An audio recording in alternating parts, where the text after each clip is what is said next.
Chuy, pero kasi... Wala yung katotohanan. Ang parte ng yung kita ay diniposito ko sa bangko sa iyong pangalan. Alam ko kasi na sa pagtulong mo sa iba, walang matitira sa'yo.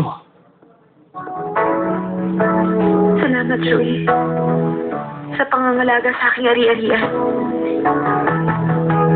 Pwede ba? Ikaw na mamahala dito. Ibigay mo ang buhay na nararapat sa iyong pamilya. Pero Marimar, sa'yo ang perang ito. Hindi, sige na, sige na. Maraming nawala sa'yo. Kailangan mo ng... Hindi, Chuy. Sa Mexico, meron pa akong bahay. Kaya kong ibigay kay Tita ang mga pangangailangan niya. Marimar,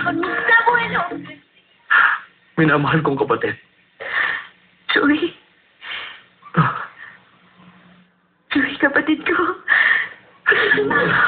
Mara!